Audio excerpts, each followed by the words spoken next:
के बाद कई इलाकों में जलभराव हो गया है और कई सारे इलाकों में लोगों को अब दिक्कतें आनी शुरू हो गई हैं। गुरुग्राम का सिर्फ एक इलाका नहीं बल्कि बहुत से इलाके ऐसे हैं जहां काफ़ी ज़्यादा जलभराव हुआ है। इस वक्त मैं गुरुग्राम के माता रोड पर मौजूद हूं और यहां पर आप देख सकते हैं मेरे पीछे कि किस कदर जो बारिश का पानी है वो सड़क के ऊपर आया हुआ है और गाड़ियाँ जो चालक हैं उनकी न सिर्फ गाड़ियाँ खराब हो रही हैं बल्कि उन्हें आने जाने में भी अब दिक्कतों का सामना करना पड़ रहा है। ये सिर्फ एक इलाके की कहानी नहीं है बल्कि गुरुग्राम के बहुत से इलाके ऐसे हैं जो जलमग्न इस वक्त हो चुके हैं, चाहे वो पुराने गुरुग्राम का इलाके हों या फिर नए गुरुग्राम के ही क्यों ना हो। इसके साथ साथ अगर हम बात करें सेक्टर 4, 7, 9, 10 सुशांत लोक डेला फेस 1 का इलाका, उद्योग विहार का इलाका, सेक्टर 22 और 23 ये वो इलाके हैं जहाँ सबसे ज़्यादा जलभराव इस वक्त हुआ है। माता रोड पे खासतौर से आप देखिए किस कदर गाड़ियों के जो पूरे टायर हैं वो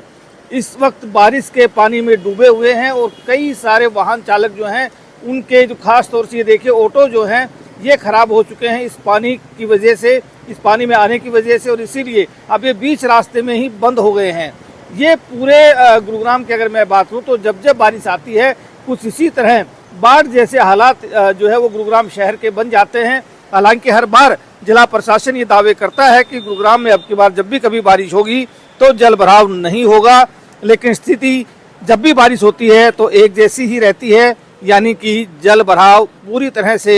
इस कदर हो जाता है कि गुरुग्राम शहर के लोगों के लिए काफ़ी दिक्कतें जो है वो आनी शुरू हो जाती हैं। सुबह के समय में करीब 4 बजे के आसपास गुरुग्राम में बारिश हुई थी और उसके बाद की स्थिति इस तरह से बनी है कि जगह जगह जल भराव हो गया है, लोगों को आने जाने में दिक्कतें हो रही हैं। खासतौर से जो सड़क के ऊपर चल रहे हैं, चाहे पैदल जाने वाले लोग हों या फिर गाड़ियों से जाने वाले लोग ही क्यों ना हों, जो पैदल चल रहे हैं वो देख रहे हैं कि वो किस तरह से निकल सकते हैं, इसलिए वो पगडंडियों पर बच बच कर निकल रहे हैं क्योंकि पानी की वजह से हर एक इंसान परेशान है। गुरुग्राम में चाहे नगर निगम हो या फिर गुरुग्राम महानगर डेवलपमेंट अथॉरिटी क्यों ना हो, हर बार ये दावे करती है कि अब की बार जब भी बारिश होगी जल भराव नहीं होगा और उसके लिए बाकायदा हर साल करोड़ों रुपए खर्च किए जाते हैं। कल ही यूएलबी मिनिस्टर ने गुरुग्राम में अधिकारियों के साथ एक मीटिंग की थी और उस मीटिंग के बाद ये दावा किया था कि जल्द ही स्थिति काबू में होगी और अब की बार जल भराव ज़्यादा नहीं होगा और पहले के मुकाबले अब की बार जल भराव कम हुआ है। इस तरह के दावे किए गए थे, लेकिन आज जैसे ही बारिश हुई